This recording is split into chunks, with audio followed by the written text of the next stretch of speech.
बच्चों आज class 9th का साइंस विषय का ऑब्जेक्टिव है। देखते हैं कि फर्स्ट प्रश्न क्या है। प्रश्न है कि वह ताप जो किसी पदार्थ की अवस्था में परिवर्तन खर्च होती है उसे क्या कहते हैं। उसे कहते हैं गुप्त ऊष्मा।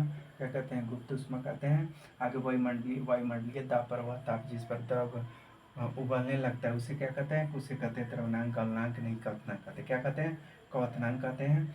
अगला है कि 273 पर जल के कणों की ऊर्जा उसकी ताप के बर्फ के कणों की ऊर्जा से अधिक होती है। क्या होती है? अधिक होती है, ऊर्जा से अधिक होती है।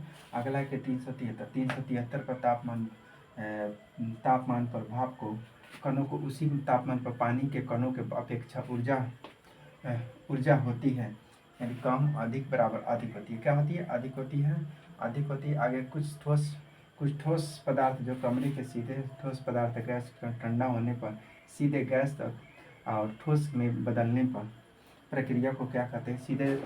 सीधे ठोस से गैस और गैस से ठोस।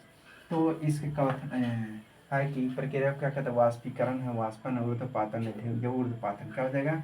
ऊर्ध्वपातन हो जाएगा, ऊर्ध्वपातन हो जाएगा। आगे क्वथनांक से कम तापमान पर द्रवनांक के वाष्पन के परिवर्तन को क्रिया को क्या कहते हैं?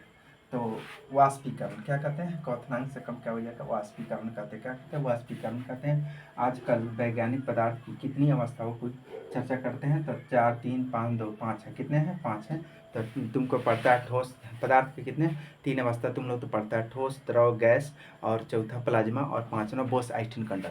समझ में?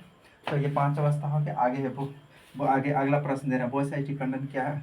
सेट क्या है? यही है एक यह पदार्थ की एक अवस्था है। यह एक पदार्थ की कोई अवस्था नहीं है, वैज्ञानिक के नाम है तथा से नहीं है। यह क्या है? पदार्थ की अवस्था है। क्या है? यह एक अभी बताए हैं, 5वां रूप है, यानी कि बोस-आइंस्टीन-कंडल। समझिए, पदार्थ की 5वां अवस्था है। अगला निम्न में कौन पदार्थ के मौलिक गुण है? तो मौलिक गुण क्या क्या है? ऊर्ध्वपातन यानी उच्च मान और तथा आयतन तथा द्रव्यमान। क्या है? द्रव्यमान और तथा आयतन है, और तथा तापमान नहीं, द्रव्यमान क्या हो जाएगा? द्रव्यमान तथा आयतन हो जाएगा। पदार्थ का मौलिक गुण क्या है? द्रव्यमान और आयतन हो जाएगा। अगला है पदार्थ के कण। पदार्थ के अति सूक्ष्म गतिज ऊर्जा में युक्त होते हैं तथा एक दूसरे को अधिक आकर्षित करते हैं। उपयुक्त सभी हो जाएगा, क्योंकि यह सभी गुण पदार्थ के कणों में पाए जाते हैं। यह सभी गुण पदार्थ के कणों में पाए जाते हैं। ठीक है बच्चों, और एक दूसरे को जो है तुम लोग बोल कर, एक दूसरे को बैठ कर लिख कर इसको रिपीट करने की कोशिश करो, जिससे तुमको परीक्षा में अधिक से अधिक फायदा होने की यानी हो। यह मेरा लक्ष्य है कि तुम जो भी परीक्षा दो, जो तुम पढ़ने से पहले उसे पढ़ कर जाओ और देखो कि कैसे तुमको परीक्षा में सवाल आने के पहले ही तुम लोग बना लेगा। ठीक है बच्चों, थैंक यू।